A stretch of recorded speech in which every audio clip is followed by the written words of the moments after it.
Assalamualaikum warahmatullahi wabarakatuh. Di sini kami dari kelompok 4 dengan beranggotakan Abel Atafilbert nomor absen 1, Ismi Azizah nomor absen 14, Muhammad Dandi Kurniawan nomor absen 19, dan Salsabila Putri Pamungkas nomor absen 29 akan menjelaskan sedikit tentang benua Eropa Utara.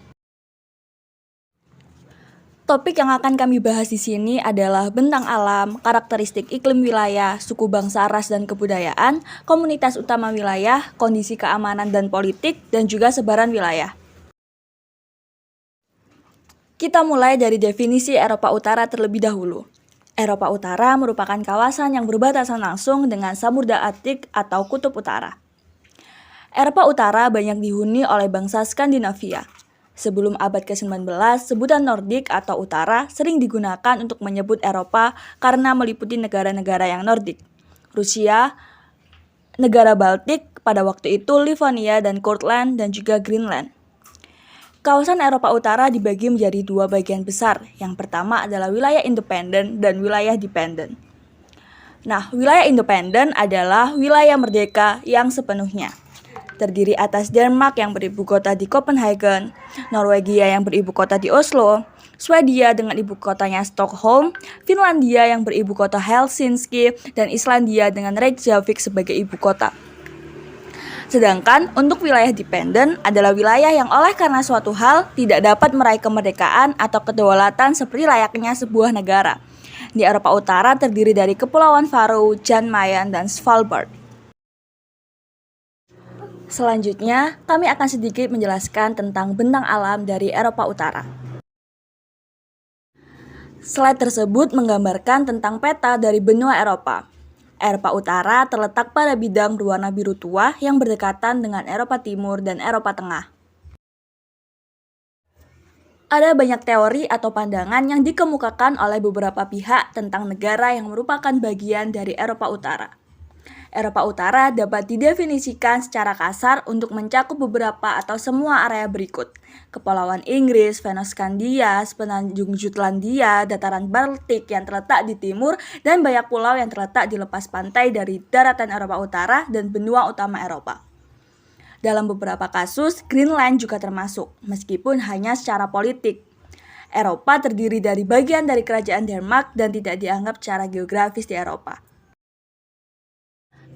Eropa Utara adalah wilayah utara Eropa. Definisi yang lebih sempit dapat menggambarkan Eropa Utara sebagai kira-kira di utara pantai selatan Laut Baltik, yaitu sekitar 54 derajat lintang utara. Atau mungkin didasarkan pada faktor geografis lain seperti iklim dan ekologi. Daerah ini sebagian bergunung-gunung, termasuk pulau vulkanik utara Islandia dan Jan Mayen, dan pegunungan pesisir barat Skotlandia dan Skandinavia, dan juga sering mencakup bagian dari dataran besar di timur Laut Baltik. Vegetasi. Demikian juga vegetasi dengan tundra yang jarang di utara dan pegunungan tinggi. Hutan boreal di wilayah timur, laut dan tengah, hutan konifer beriklim sedang sebelumnya mayoritas berada di Skotlandia, dataran tinggi dan barat daya Norwegia, dan hutan berdaun lebar beriklim sedang tumbuh di selatan, barat, dan timur beriklim sedang. Karakteristik iklim wilayah. Iklim seluruh wilayah setidaknya sedikit terpengaruh oleh arus teluk. Di barat bervariasi dari iklim subarktik, maritim, dan iklim maritim. Di utara dan tengah umumnya beriklim subarktik atau arktik, dan timur sebagian besar beriklim subarktik dan sedang kontinental. Iklim di Eropa Utara, subarktik maritim, iklim yang dingin karena berada di dekat kutub. Arktik, iklim yang terdapat di daerah kutub. Kontinental, cenderung memiliki suhu dingin tetapi dalam waktu tertentu. Maritim, memiliki suhu tahunan yang lebih rapat dibandingkan iklim lain. Iklim wilayah. 1. Denmark beriklim sedang dan bercuaca ringan sepanjang tahun. Suhu siang dan malam tidak terlalu berfluktuasi. 2. Norwegia memiliki iklim temperat yang disebabkan oleh Gulf Stream. 3. Swedia terdapat di dalam lingkaran Arktik namun beriklim sedang. 4. Finlandia, iklim menengah utara dan iklim subarktik. 5. Islandia, iklim sangat dingin, bersalju, dan berangin. Umumnya berawan sepanjang tahun. Selanjutnya yaitu suku bangsa, ras, dan kebudayaan. Denmark, suku bangsa. Denmark 86,7%, Turki 1,1%, dan etnis lainnya 12,2%. Ras, Kaukasoid. Kebudayaan, warganya dikenal sebagai kosmopolitan, terdidik, dan berpikiran terbuka.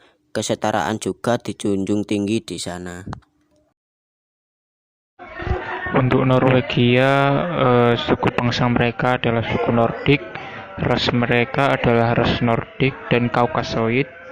Kebudayaan mereka, warganya cenderung memiliki rasa yang kuat terhadap sejarah dan keterlibatan sipil.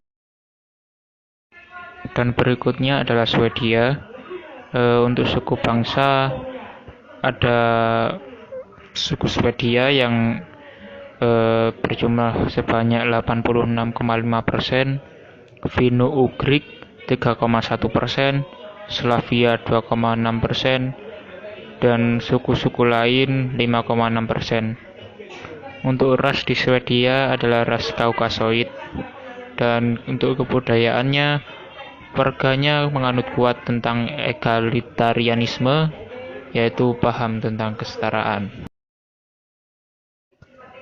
Dan untuk Finlandia, suku bangsa mereka adalah suku Finn-Baltik, ras mereka adalah ras Kaukasoid dan ras Nordik.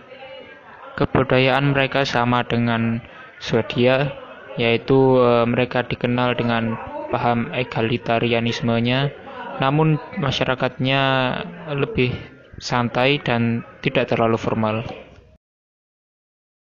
Dan yang terakhir ada Islandia. Untuk suku bangsa mereka, suku Germanik, ras mereka ras Kaukasoid. Kebudayaan mereka dikenal bangga dengan warisan dan sejarah Vikingnya, namun juga menjunjung tinggi kemerdekaan dan keswasembadaan. Untuk bagian selanjutnya ada komoditas utama wilayah. Yang kita lihat sekarang statistik untuk komoditas utama wilayah mereka. Minyak bumi adalah produk utama mereka sebagai ekspor utama. Minyak bumi menghasilkan 43 miliar euro atau 12% dari total ekspor para negara Nordik pada 2015. Dan ada ikan sebagai ekspor terbesar kedua dengan penghasilan sebesar 16 miliar euro pada 2015. Yang ketiga atau juga ekspor terbesar ketiga adalah produk obat dan farmasi, menghasilkan 21 miliar euro pada 2015. Selanjutnya kita akan menjelaskan kondisi keamanan dan politik dari wilayah Eropa Utara. Kondisi keamanan dikenal sebagai benua teraman. Eropa umumnya dianggap sebagai benua teraman di dunia. Juga mempunyai indeks kejahatan yang rendah. Isle of Man 20,79, Estonia 23,38, Islandia 24,13. Negara-negara Nordik sebagai negara aman. Banyak dari negara Nordik mempunyai skor indeks kemajuan sosial yang tinggi. Dengan yang tertinggi adalah Islandia dengan skor 95,66. Namun juga punya indeks biaya hidup tinggi. Norwegia dan Islandia masing-masing berada di posisi 3 dan 4 dengan skor 100,90 dan 94,86. Selanjutnya, politik. Saat era Perang Dingin, identitas para negara Nordik menawarkan diri mereka sebagai tempat teduh dari rivalitas para negara adidaya. Dan menurut beberapa observasi, juga sebuah jalan alternatif menuju modernitas dan pembangunan untuk Denmark, Norwegia, Swedia, Islandia, dan Finlandia. Nilai-nilai sosial egaliter mereka dan sistem politik yang sebagian besar sosial demokratik digabungkan dengan kebijakan-kebijakan tentang kesetaraan dari Finlandia dan Swedia dan jaringan yang cukup luas yang dibangun dengan kerjasama pembangunan serta politik luar negeri yang diseimbangkan dengan hati-hati, menggambarkan perbedaan dari pola dominan perilaku geopolitik dan identitas politik zaman dahulu. Masih dalam lingkup politik. Pada zaman sekarang, identitas politik Nordik masih hidup, namun datang dengan bentuk modern dan pasca modern. Identitas modern mirip dengan modernitas dari dunia Perang Dingin dan pembagian blok Barat dan blok Timur yang kentara. Identitas ini seringkali bertanggung jawab dalam menghasilkan visi geopolitik berbau Barat dan Eropa, tertarik dengan kedaulatan, batas-batas yang ditetapkan dengan ketat, serta dukungan kedaulatan untuk negara bagian utara yang kecil dan kini datang dengan bentuk mencoba untuk bersekutu dengan kekuatan yang lebih besar dan blok regional seperti AS, NATO, dan Uni Eropa. Lalu sebaliknya, identitas pasca modern menjanjikan pembukaan yang progresif dan baru untuk membentuk dan mengubah ruang politik, praktik geopolitik dan batasan-batasan. Mereka berminat dengan persoalan seperti masalah kedaerahan, pembelajaran sosial, keanekaragaman dan identitas bersama. Identitas lain juga bisa ditemukan di Laut Baltik yang dinamai dengan pasca Soviet atau transisi. Setelah runtuhnya Soviet, negara-negara Baltik Estonia, Lituania, dan Latvia melakukan usaha seperti mendukung netralitas dan kegagalan permohonan untuk masuk kelompok eksklusif Nordik dengan mencari keanggotaan ke Dewan Nordik. Dan ambisi untuk kedaulatan nasional walaupun harus menambah kegentingan dan tensi regional dan konflik dengan Rusia. Dan yang paling terkini, mengikuti wacana pasca modern dari multikulturalitas, keamanan bersama, dan kata-kata kunci lain untuk kamus pasca modern yang secara relatif sering diistimewakan oleh para negara Nordik. Lalu, peta sebaran dari wilayah Eropa Utara akan kami klasifikasikan dari status negaranya. Gambar tersebut adalah peta sebaran wilayah di Eropa Utara. Negara-negara tersebut merupakan negara dengan indeks yang bisa dikatakan maju. Jadi, tidak mengherankan kalau Eropa Utara memiliki warga yang sangat makmur dan negaranya aman. Oke teman-teman, itu tadi adalah sedikit penjelasan dari kami mengenai benua Eropa Utara.